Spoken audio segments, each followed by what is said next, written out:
I invite Mr. Nakul, who is a mentor from Cornell, to share his experience with us.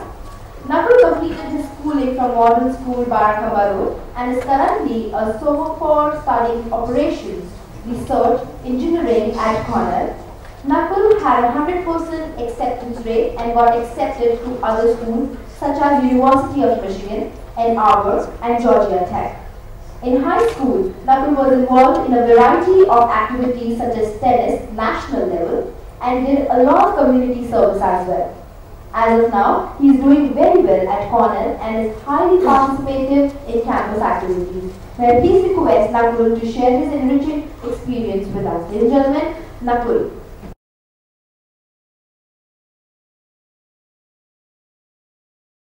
So, what do you mean exactly by extracurricular activities? So what I said earlier, extracurricular activities are mainly to demonstrate that all your time isn't spent doing academic work, but also you do other stuff outside your school or in your school. And again, 4 to 8 minutes, so you have to grab the attention in those 4 to 8 minutes. And as I mentioned the example, just going to club meetings doesn't really help, or just playing tennis doesn't really help. But what you learned from doing those activities and how it changed you. And if you can demonstrate that through your essays, then you really have a good chance of getting in. And also demonstrating it through your essays means that you have to be genuine. If you're not genuine, they can call you out and they know if this is not genuine. And how you be genuine is actually do those activities, and so that when you write about them, they know that this kid has actually gone out and done all this stuff. So community service is really emphasized, especially at the undergraduate level. And once again, just like writing about it and having no feelings towards it would make the admissions committee feel that you're faking it. So what does community service actually mean? So organizations throughout the world, like banks and consultancy firms, they all have their employees do community service. But what people really don't know is why these universities look for community service and why do they want their students to do community service and why these organizations want their employees to do community service.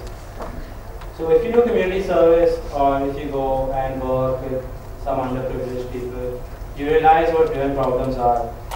Problems that you face in school or like in your family, if you're like coming from a good family, aren't really problems, but if you go and work, if you go in like a slum and like work with poor people, you realize what real problems are, and that leads to a good work ethic and makes you realize that you've been given a lot. And also if you're at a college and you do community service, it really shows that you respect the community and you're going to be a well-rounded individual after you graduate, and you're actually going to not only earn money but also give back to the community.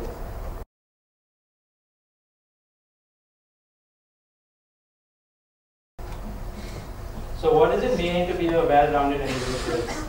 So one thing that the top US universities really emphasize is not only what they can give to you, but also what you can give to the college. So in other words, how you can add to the diversity of the college, what all can you do besides just study, and what all clubs can you be a part of, and how you can like make the college look good and add to the diversity that's already existing there. So what's the spirit of a liberal arts education?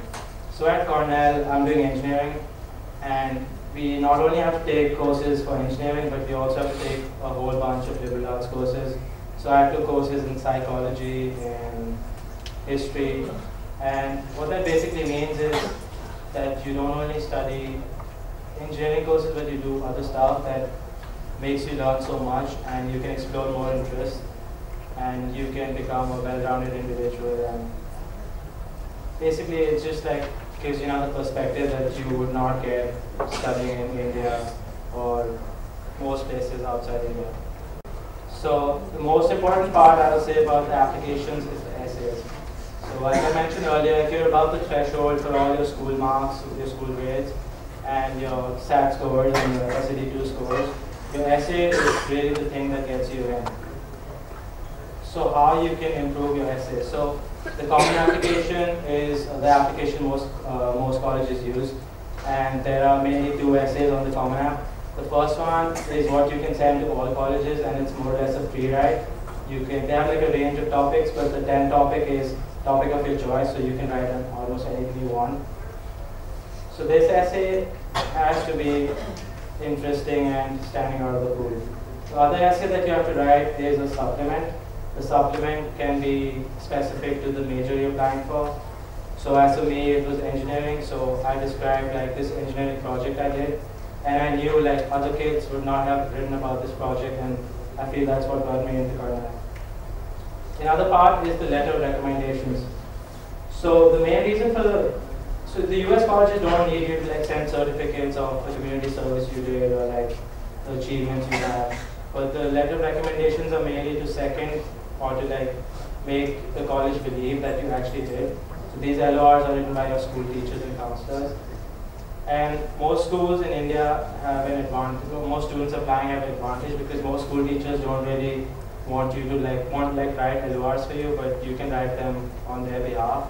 So you can really manipulate these LORs, and you can go to the college website and see what the college is looking for and make your LOR according to that. So if the college, like most colleges require like leadership and those other good traits, and you on behalf of your school teacher can really write and demonstrate that you have leadership, and I mean basically you would get the point I'm getting. You can write your own LORs and prove that you have all those qualities that they look for.